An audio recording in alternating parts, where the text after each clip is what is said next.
जी students, तो numerical number 10.2 start करते हैं। ठीक है, ये हमारा 10.2 है।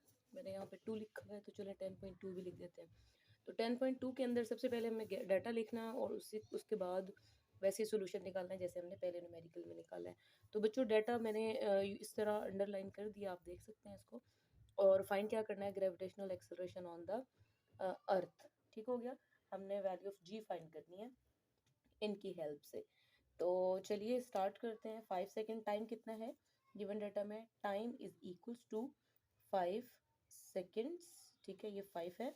Time is equals to 5 seconds and find क्या करना है, L what would be the length of the pendulum. यहाँ पे उन्होंने सेकेंड ही बताया हुआ कि लेंथ फाइंड करें। और इसके अलावा same time period gravitational acceleration on the surface of moon is 1/6 of. ठीक है, ये 1/6 है, तो मैंने सिर्फ 6 लिखा हुआ है।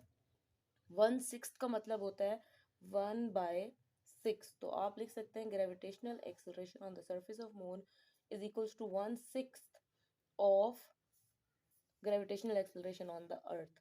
ठीक है, तो 1/6 का मतलब है g m is equals to 1/6 on the surface of earth.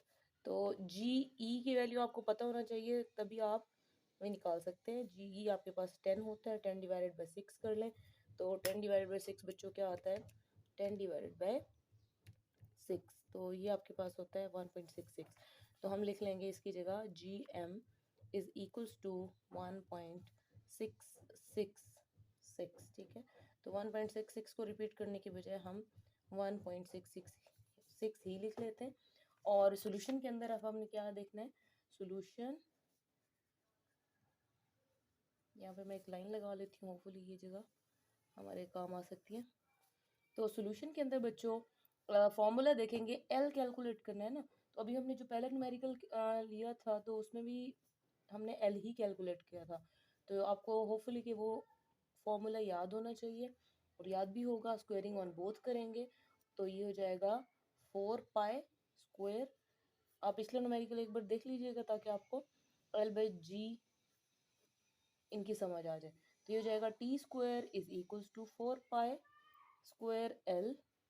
Cancel हो गया, अंडर रूट कैंसिल हो गया ना स्क्वायर से, तो आपके पास ये वैल्यू है। T², ये डिवाइड हो रहा है, इधर आके मल्टीप्लाई हो जाएगा जी, और ये मल्टीप्लाई होगा एल के साथ, तो यहाँ पे आके डिवाइड हो जाएगा, इज इक्वल्स टू एल। तो हमने जो लेंथ निकालनी है इस पेंडुलम की, वो आपके पास इस तरह निकल सकती है। तो यहाँ पे आप करें पुटिंग द वैल्यूज। ठीक है, पुटिंग वैल्यूज, तो वैल्यूज पुट करने से आप आंसर निकाल सकते हैं। L is equals to T की वैल्यू 5 सेकेंड्स का स्क्वायर, जी की वैल्यू, ठीक है, ऑन द मून निकालनी थी ना, तो ये हमारे पास आ गई 1.6। और नीचे वाली वैल्यूज हम लिख लेंगे। 4π कितना है, 3.14 का स्क्वायर। तो जल्दी जल्दी कैलकुलेटर यूज़ करेंगे। 5 का स्क्वायर, ठीक है, multiply by 1.6 divided by, direct divide कर रही हूँ मैं, आप इसी तरह कर लें ताकि पेपर में आपका टाइम जो है वो सेव रहे। का स्क्वायर, ठीक है, इसका स्क्वायर सॉरी नहीं लिया, square bracket close and this is our answer. S D को हम करेंगे प्रेस, तो हमारे पास आ गया 1.014। ठीक है, तो ये हमारी लेंथ आ गई, और लेंथ को हम किस में लिखते हैं, मीटर्स में। चलो बच्चों, तो हमने सेकंड न्यूमेरिकल कर लिया, होपफुली आपको ये भी समझ आ गया होगा। तो चलते हैं नेक्स्ट न्यूमेरिकल की तरफ। जी बच्चों, तो 10.3 के अंदर हम देखेंगे पहले गिवन डाटा। तो गिवन डाटा में आप देख सकते हैं यहाँ पे the pendulum of length 2 metre. ठीक है, ये हम इसको अंडरलाइन हम कर लेंगे इस तरह। 2 मीटर कंप्लीट करता है अपनी वाइब्रेशन कितने टाइम में, 5 सेकेंड में। ठीक है, तो इसकी जी की वैल्यू हमने कैलकुलेट करनी है। तो बच्चों जल्दी से हम स्टार्ट कर लेंगे। और सबसे पहले हमने लिखा गिवन डाटा, कितना हुआ हमारे पास, लेंथ हमारे पास हो गई 2 मीटर्स, और टाइम कितना हो गया, टाइम हो गया 5 सेकेंड्स। और बच्चों फाइंड क्या करना है, the value of g, solution निकालेंगे, सॉल्यूशन। तो बच्चों अभी आपको पिछला न्यूमेरिकल याद होगा, उसमें हमने कौन सा फॉर्मूला यूज किया था, T is equals to 2π under root L by G. तो डायरेक्ट इसको सॉल्व कर लो। T square is equals to 4 pi square into L by G. क्योंकि हमें जी की वैल्यू निकालनी है तो पहले हम जी को इधर लेके आएंगे। T square multiply by g is equals to 4 pi square multiply by L. Rearrange कर लेंगे, जी तो हमें फाइंड आउट करना है ना, तो ये वैल्यू उस तरफ जाके डिवाइड होगी। G is equals to 4 pi square L divided by T square. ठीक है, होपफुली आपको ये समझ आ गया होगा। अब हम क्या करते हैं, इसके अंदर वैल्यूज पुट कर देंगे और फिर उनको कैलकुलेट कर लेंगे। तो g इज इक्वल्स टू 4 के बाद आपके पास ये इसकी वैल्यू 3.14 होती है, उसका स्क्वायर l की वैल्यू कितनी है बच्चों 2, और उसके बाद फाइनली t की वैल्यू पुट करेंगे और कैलकुलेटर यूज करके g का आंसर निकाल लेंगे। ठीक है बच्चों, साथ मैंने पेज नंबर भी मेंशन किए, अगर कोई आपको इशू हो तो आप पेज नंबर से स्क्रीनशॉट लेके अपने पास सेव कर सकते हैं। 4 मल्टीप्लाई बाय 3.14 ऐसे ही है ना, 3.14 का स्क्वायर और फिर मल्टीप्लाई बाय 2, तो आपके पास ये आंसर आता है। इसको आप डिवाइड कर दें, ब्रैकेट लगाइएगा ज़रूर 5 पे, और 5 का स्क्वायर है, तो हम इस तरह हमारे पास आंसर आ गया। एस डी को हमने किया तो ये आ गया 3.15। तो बच्चों बिल्कुल यही आंसर है, 3.15507। जी का ऐसा यूनिट ये होता है, तो हम लिख देंगे इसको राउंड ऑफ करके 3.156 लिख दें या 156 लिख दें, एज यू विश।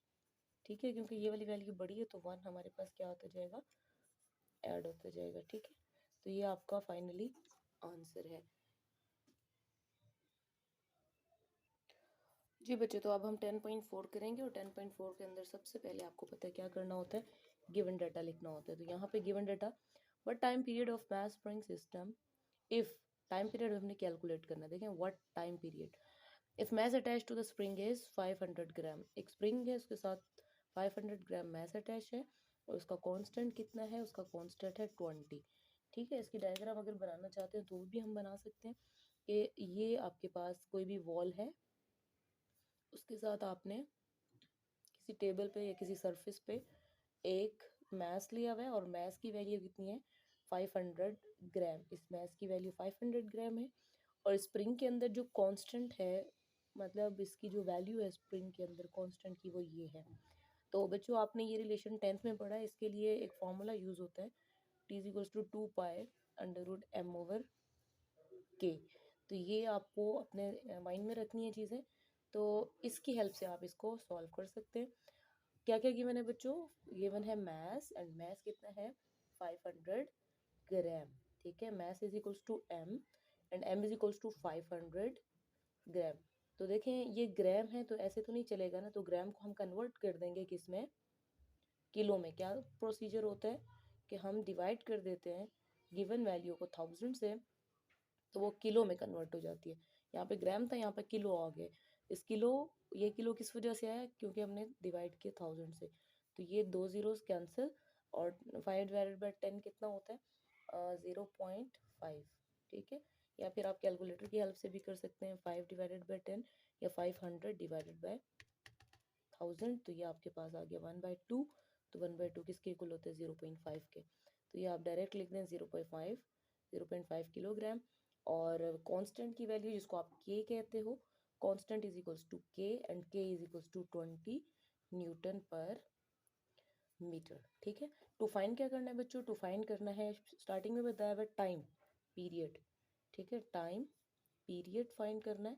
तो टाइम पीरियड कैसे फाइंड कर सकते हैं, फॉर्मूला मैंने आपको बता दिया है, ये है। सॉल्यूशन के अंदर आएंगे, सॉल्यूशन हम लिखेंगे। ठीक है, ये हम सॉल्यूशन लिखने के लिए जा रहे हैं।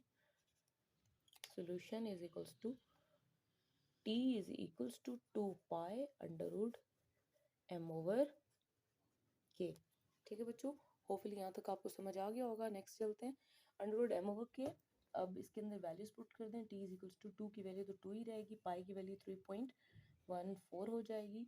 अंडर रूट आप देख लें, एम की वैल्यू है हमारे पास 0.5, और के हमारे पास है 20। ठीक है, तो ये हमारा आप देख सकते हैं। इसको हम सॉल्व कर लें, डायरेक्ट ही सॉल्व कर लेते हैं। पहले अंडर रूट सॉल्व कर लेते हैं बच्चों। तो अंडर रूट सॉल्व इस तरह का जब भी आपको क्वेश्चन आए तो आपको पहले अंडर रूट सॉल्व करना होता है, ठीक है, वो ज़्यादा इजी हो जाता है। तो अंडर रूट का ये हमारे पास है 0.5 डिवाइडेड बाय 20। ठीक है, तो ये आपके पास आंसर आ गया कुछ इस तरह से 0.15। ठीक हो गया 0.15। इसको मल्टीप्लाई कर देंगे, चेक करते हैं आंसर ठीक आता है। Multiply by 2 and multiply by 3.14 तो हमारे पास आया 0.999। तो बच्चों ये ठीक आंसर आया है। तो पहले हमने क्या किया, इस अंडर रूट को सॉल्व किया, हमारे पास एक वैल्यू आ गई, उस वैल्यू को हमने इन दोनों से मल्टीप्लाई किया, तो हमारे पास आंसर आ गया 0.9929। ठीक है, और टाइम कैसे यूनिट सेकंड होता है। बच्चों आप इसको 99 को राउंड ऑफ करके 1 भी लिख सकते हो, तो 1.0 सेकेंड लिख लो या 1 सेकेंड लिख लो, इसमें कोई इशू नहीं है। तो ये आपका आंसर है, और ये सेकंड लिखना लाजमी है, क्योंकि अगर ये आप नहीं लिखेंगे तो आपका 1 मार्क कैंसिल आउट हो जाएगा। ठीक है, तो ये बच्चों हमारा 4 न्यूमेरिकल हो गया। चलते हैं 5th पे। जी बच्चों, तो 10.5 करेंगे। 10.5 थोड़ा सा आपको डिफिकल्ट लगेगा क्योंकि ये डिफरेंट है। If 10 waves are producing on a long stretch string. ठीक है, एक बहुत लंबी सी स्ट्रिंग है। लेट्स से ये एक स्टूडेंट है और दूसरा स्टूडेंट ये है, इन्होंने एक क्या पकड़ी हुई है, एक लॉन्ग स्ट्रेच स्ट्रिंग है, और इस स्ट्रिंग के ऊपर ये कितनी वेव्स है, 1 2 3 4, अभी मेरी कम ही बनेगी, तो ये टोटल 10 नंबर ऑफ वेव्स यहाँ पे कितनी प्रोड्यूस हो रही हैं, 10 है। Number of waves on a string is 10 on a long stretch string of length 1 metre. तो total length of this string is, इसकी जो लेंथ है बच्चों वो है 1 मीटर। तो ये आपके पास लेंथ आ गई, नंबर ऑफ वेव्स आ गई, और इसकी जो स्पीड है, किस स्पीड से वो मूव कर रही है, वो कर रही है 12 मीटर पर सेकंड की स्पीड से मूव कर रही है। तो गिवन डाटा में आपको ये 3 चीज़ें दी हुई हैं, number of waves producing on a string is equals to n and n is equals to 10। ठीक है, then you need to write length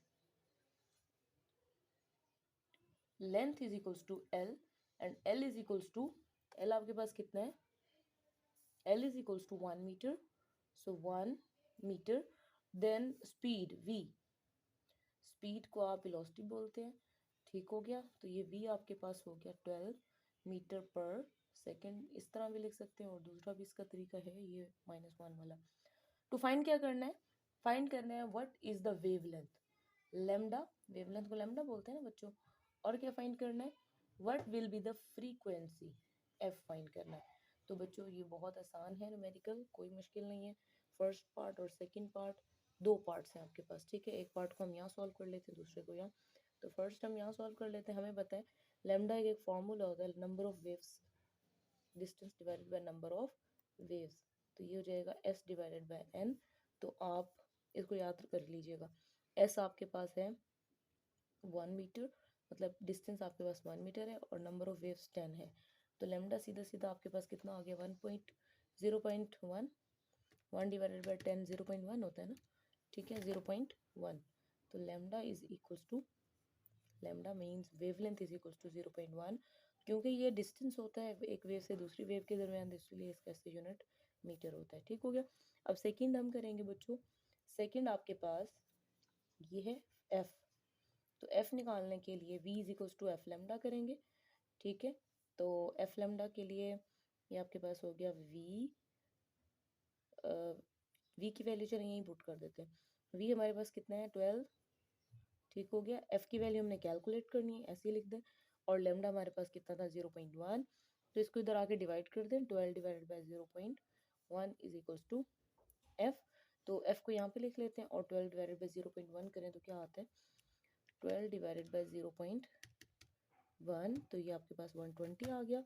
तो ये आपके पास 120, और ऐसे यूनिट क्या आता है, हर्ट्ज। ठीक हो गया, हर्ट्ज भी बोलते हैं, हर्ट्ज भी बोलते हैं। तो बच्चों ये आज के 5 न्यूमेरिकल नेशनल बुक फाउंडेशन के हमने कर लिए हैं। होपफुली आपको समझ आ गया होंगे। अगर कोई इशू है तो फिर आप मुझे ज़रूर बताएंगे। ओके जी, अल्लाह हाफिज़।